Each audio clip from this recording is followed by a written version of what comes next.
My high school boyfriend vanished when I got pregnant at 16, and now he's furious I chose adoption, acting like I stole his chance to be a father when he was the one who ran the second he found out. I, 32F, had a baby boy when I was 16. Yes, I know how that sounds like. No, we weren't careful. Judge me all you want on that front, I've dealt with that for years. Mike, 33M, was my boyfriend then, and when I found out about my pregnancy, he did a disappearing act with the help from his family. Something future college star something. My parents were always blunt. What happened next was my choice. After a lot of thinking, and deciding abortion just wasn't for me, I respect that right, I'm not here to debate it. It was just not for me, I chose to give up the baby for adoption. My parents knew a super sweet couple that were looking to adopt. We met and I just knew they were the right people. This turned from a teenage mistake to an almost surrogacy. I started homeschool to finish my education and to have rest. The adoptive parents were with me for everything and even paid for most of the medical cost. The adoptive mother was a teacher, so she helped me with my schoolwork and to prepare for college. They were present for the birth and I refused to hold the baby. Instead, his actual mother did. And it was just right. I've stayed in the baby's life in a distant position as a special aunt. Well, he's no longer a baby and he knows who I am, but his mom is the same woman that raised him and I continue to be his special aunt. The only change is now he knows who to call if he needs a kidney. His sense of humor is like mine, go figure. We talk maybe once in a blue moon, which in all honesty is the best. He's happy and I don't regret giving him up to have a happy life. For my part, I got married 6 years ago. My husband Aaron, 44M, was divorced and in good terms with his ex Bella, 40F. They have 2 children together. A boy that is 16 and a girl that is 19. My husband made it clear since we began dating that his kids' approval was important and that Bella was part of his life forever. Not as a spouse but as a friend and mother to his children. I also told Bella and him about my teen pregnancy. Well, to begin with the kids, my stepdaughter and I get along well. She's obviously closer to her mother, but she still does girls' days with me every so often. It's more like friends though. My stepson is incredibly close to me. He calls me his other mom and always asks me to be present for important events. We bonded when his childhood dog passed away, as my cat died about the same time. Bella and I? We're best friends. I know people have complicated relationships with their partner's exes, but we always show respect to each other. I've never tried to take her place. I know Aaron and her shared something special long before I was in the picture. That's their history. And I am a stepmom, not a mom. Her place in the kid's life is not up for competition. The reason for this background is that the whole mess with Mike started when I took my stepson to a medical appointment. It wasn't serious, though he did have to use anesthesia. Aaron and Bella both couldn't get the day off. They tried, but their jobs are on call and they cannot easily take time off. So I went on my own to be my stepson's support. I didn't recognize Mike as one of the doctors. His real name, both first and last name, are incredibly common and it had been years since I've seen him. Not to mention, my priority was being my stepson's support and everything else was secondary. After my stepson was done, he was a bit out of it as expected. I was setting him up in the car and making sure he was comfortable when Mike came over. He told me he had been thinking about me and our son for so long, and he was glad our boy was okay. It really took me a few minutes for my brain to click on what was going on and he kept on rambling about apologies and how he wasn't ready to be a father. Blah blah blah.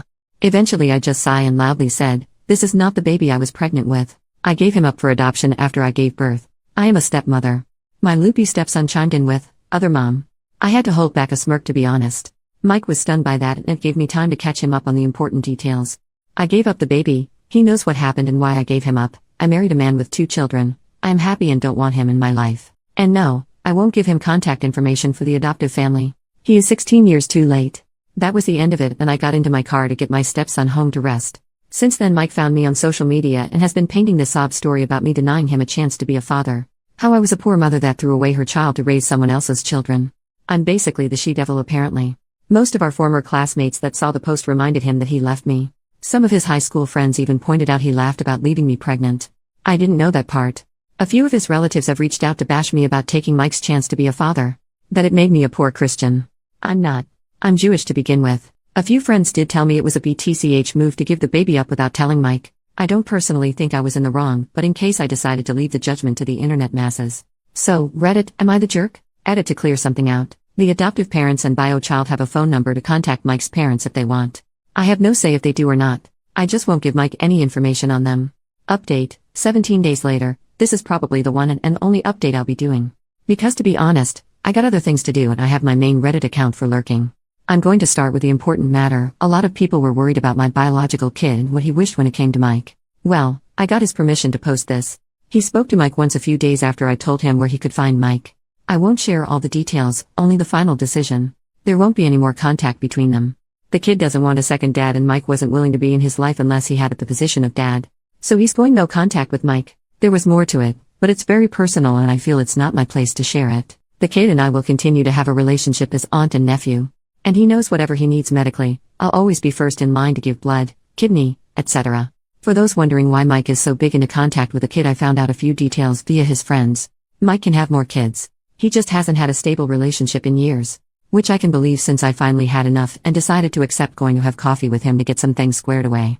My husband came, of course, but he sat in another table to let me deal with it. I asked him to. The conversation was a SHT show, to be honest. Mike brought me flowers and chocolate-covered strawberries, my old favorites. He treated it all like some date. I nipped that bud immediately.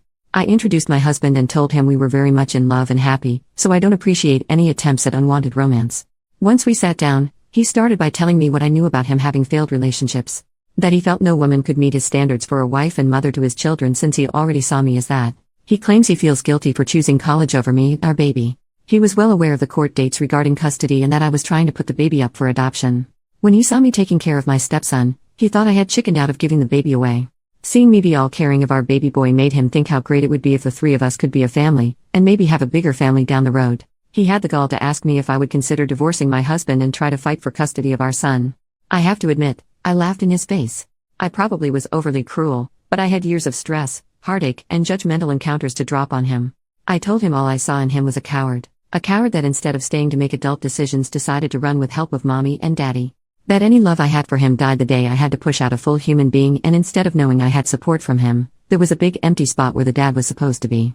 That I almost ruined my life and had to throw away prom, senior pictures, and even graduation, because I was far too pregnant to party, appear on the yearbook or walk into stage to get my diploma. He got to party and enjoy life while I had to fight tooth and nail for an inch of respect, yet we both had unprotected lovemaking. The only difference is his little guy wasn't big enough to pop a baby out or satisfy a woman to begin with. That was a bit mean, but not sorry. After I calmed down, I simply told him I had a happy life with a man that loves me. Great stepkids that are the greatest gift, a best friend who lets me be a stepmom to her children. A nephew who I adore and who, despite our history as biological mother and child, he still loves me as his special aunt rather than hate me. My family is perfect because he's not part of it, and I have no intentions to live in his fantasy. And that I can't wait to get pregnant with my husband's child to add to that perfection. I also told him to leave our biological kid alone. He has made his choice and it is up to him if he ever reaches out for Mike. And also let him know I would be making a formal complaint to his hospital for his harassment. Good thing my husband took screenshots, because by the time we got home, Mike had deleted all the posts. A lot of his former friends did repost screenshots making fun of him. The silver line in all of this is that I have reconnected with my high school classmates, and to be honest, they are great people and it seems they're doing good in life. Seems Mike is in a handful that stayed in his school hype mindset. It's been about 3 days and no signs of Mike. My husband did get the biggest ego boost when he overheard me going off on Mike and has been insufferable, in a good way. So, there's mostly good news. Hopefully one of these days we'll get even more good news since we actually are excited at the idea of having a baby together.